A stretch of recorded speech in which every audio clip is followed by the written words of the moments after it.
今日はね、テーマで気っていうのがね、さっき司会の栗田さんからも話あったんですけど、僕実は気学っていうね、学問をやっている方がいて、徳山さんっていう方がいるんですけどね、実はうちの会社で昔、毎月100名以上の方が生徒でいて、気学っていうのをね、ずっとやってたことがあったんですよ。今でもなさってるんですけど、徳山さんっていうのは。だからその気の学問っていうのも結構体系的にできているものもあって、ただ、やっぱりなんとか座学なんですよね。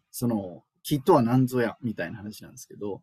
それで、ちょっと今日、翔太さんにお伺いしてみたいんですけど、やっぱりその日本語の気っていう言葉はすごい面白くて、元気とか病気とか景気とか雰囲気とかのものすごい量の数が気っていう文字が使われてるわけですよね。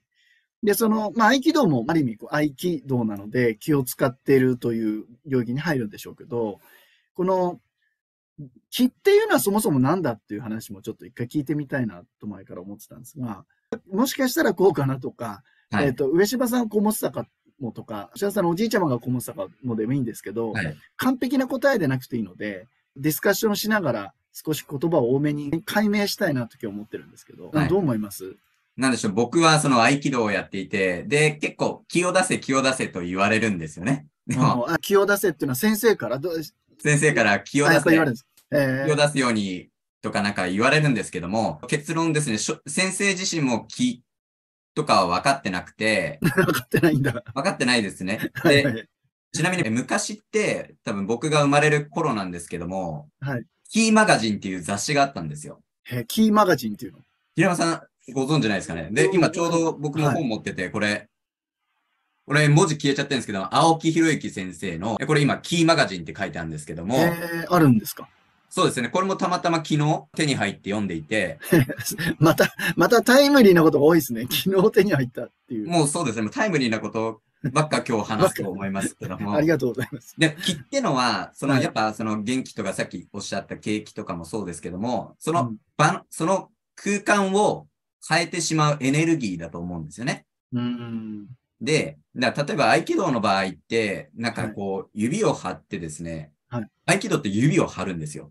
えで、皆さん指を張ってくださいって言うと、第一関節がちょっと曲がった感じになっちゃうんですよね。指を張おー。れって言っても、第一関節までぐいっと伸びる人ってなかなかいなくて、えで、ここが合気道が上手くなるか上手くならないかの分かれ目なんですよね。えここはちょっと最初は意識的に伸ばさなくちゃいけないところで、最近気づいたことなんですけどもね、これ塩田剛三もこう指を張れ。で、指を張ったこの中指で相手の喉仏を刺すような気持ちで出せって言うんですよ。うん。で、他の話だとこう中指うん。から気を出して地球一周回って自分のお尻、まあ多分仙骨を指していたんですけども、はいはいはい。まあそこまで出すような気持ちでやれって言ってたんですけども、うん。結構その気持ちが大事なんですよね。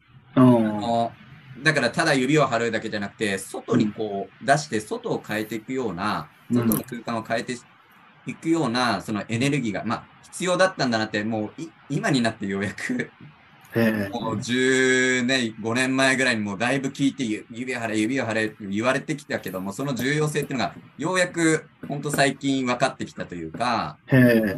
その気の第一人者である、その青木博之先生、武道家ですけども、うん。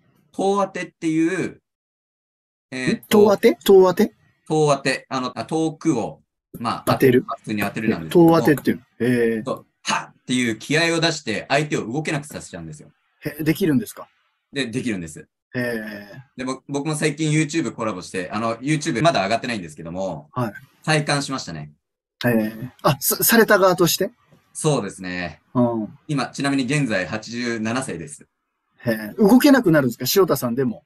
ですね、これは、青木先生も言っていたんですけども、僕はちょっとまだこう、慣れてない部分があるんで、やっぱ、打ち解け合ってる人同士だと、それ切って繋がりやすいんですよ。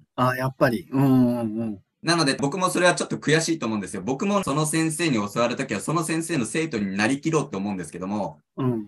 この前も学ぶと試すは違うって言ったように、試そうとしてる人が多いから、なるほど。合気道の場合聞かなかったりとかするんですけども、僕もで、受けの人はどういう気持ちで持ってるのかとか、ちゃんとその先生を、まあ好きになってから、まあ YouTube に出ていただいてる人、僕が好きで、僕が会いたいと思って連絡して会えてるような、まあ気が寄せてるような感じの人しかいないんで、でもそれでもやっぱりそうですね、稽古自体は一緒にはやっていないですから、あと撮影と中のちょっと緊張感とかもあり、合わない部分があるんですけども、ちょっと真髄がこう見えましたね。慣れてくると、やっぱり先生の、今打とうとしたでしょっていう気がわかるんですよ。例えば、じゃあ殴ってきてみたいな。最初って殴れないじゃないですか、80年。だからちょっと遠慮して、その時は気が合わないけども、でも、そうやって僕もやっぱ殴るって気持ちを持たないと気が合わないっていうのもわかるんで、だからちゃんと一回頭空っぽにして先生を殴るって思ったこの握りしめた瞬間、今握ったでしょって後ろ姿でこう言われたんですよね。だから、わかるんですよね。気っていうのはまあ結論その周りの空間を変えてしまうエネルギーです。さっき言った元気っていうのは、まあ元っていうのは元ですよね。まあ元が持ってるまあエネルギーですよね。で、景気ってさっきおっしゃってましたけども、火っていう字に今日じゃないですか。そうですね。それ火っていうのは、まあ外の景色のことなんですね。太陽があって、今日っていうのは建物って意味ですから、だから景気って言ったらまあ外の空気ってことですね。外の空間のエネルギーってことなんで、だから景気が良くなったって言ったら外の空間のエネルギーが良くなったとか、いろんなところにこう使えてくるんじゃないですかね。気を、周りの空間を変えてしまうエネルギーっていうのであれば、なんかいろんなとこ、もう全部それで解決できるような気がしますね。今のね、第一関節をとかって話あるじゃないですか。で、こう、わかるみたいな、こうなんか強くこう出すって今おっしゃってましたよね。その地球の裏側までみたいな話ですよね。映画で、スター・ウォーズとかってそんな場面なかったでしたっけ？すごく強くこうバーって出したりとかって、ありますよね。なんかすごく強くこうなんか手をバーとか出して気を出してるみたいな。で、相手吹っ飛ぶみたいな。あれってだから分かっててそういう演出してんですかね。でもそういう世界はあるでしょうね。だってただこうしてないですよ。どっちかというと、はってこう、出してる感じですもん。実際ありますもんね。僕もそれは受けたことないからちょっと言えないですけども、気功のプロの人がこうやって出して、相手が本当に後ろに下がっちゃうっていうことが、よくテレビでも見受けられていて、そのダウンタウンって忖度しないような人たちが実際に昔やられてた映像っていうのが、まあ YouTube とかにも載ってるんですよ。だからそういう世界はあるのかなっていうのと、合気道で実際触れてないでやったら、結構、なんだろう、煙たがられちゃうんですよね。ただですね、昔、塩田剛三も実際触れないで倒すことができたっていう弟子の証言があるんですよ。体に触れないでってことね。そうですね。慣れた弟子だから、まあ、こう来たら、もうなんだろう、自然と崩れちゃうような。その合気会、別の流派の、渡辺先生っていう方も、その気を操ることで有名な先生で、触れないで本当倒してるような映像が、YouTube とかにはもう上がってるんですけども、でも結構それは合気道ではないとか言われちゃうんですよね。それは、なんて言われちゃうんですか？いや、それは、なんだろう、宗教とかなんかインチキとか、まあ、含まれちゃったりしますけども、でもそういう世界はあるなって思うんですよ。本当に意気投合した弟子と師弟関係であれば、だからあれですね、両方が認めてなくちゃ成り立たない世界ではあるんですけども。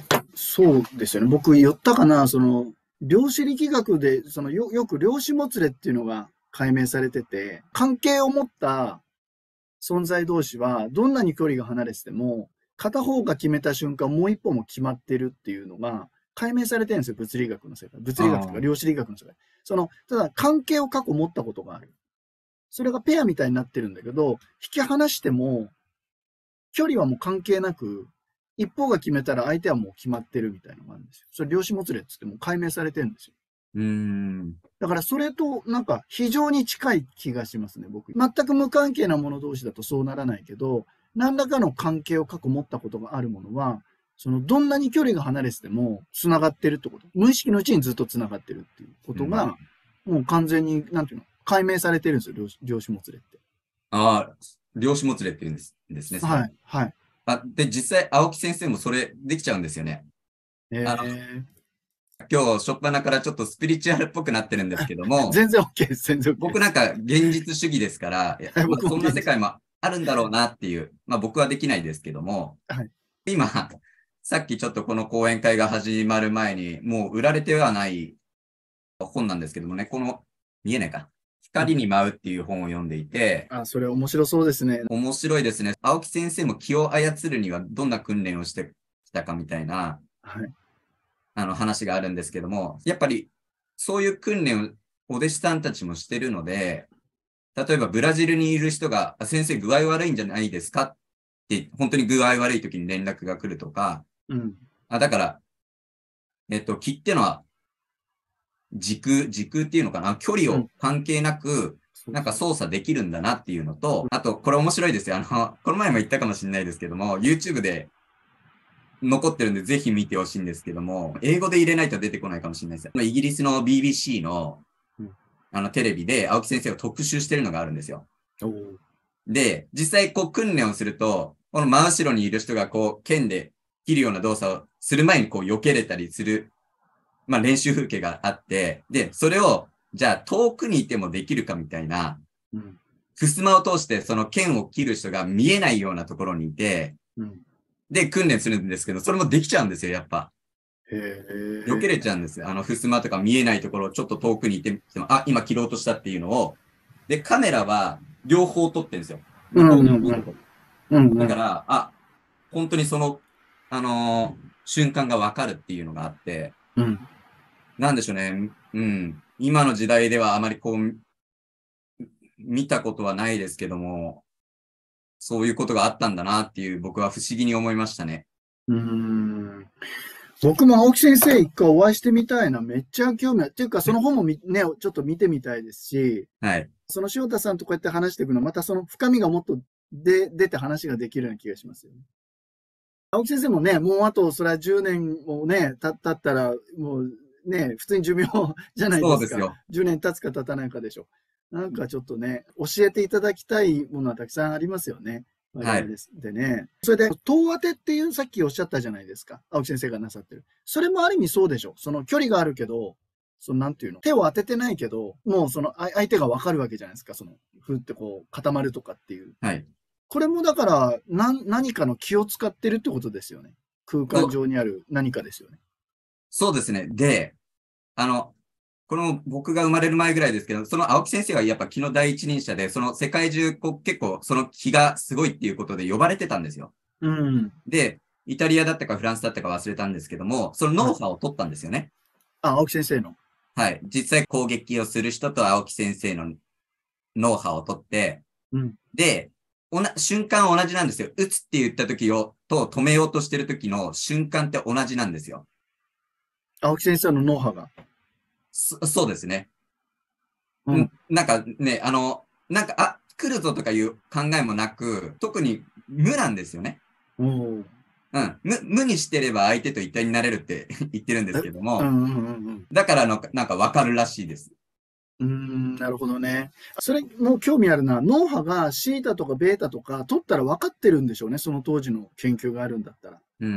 限りなくなんかノンレム睡眠じゃないけど、より寝てるような状態、脳波が近いのかもしれないですね。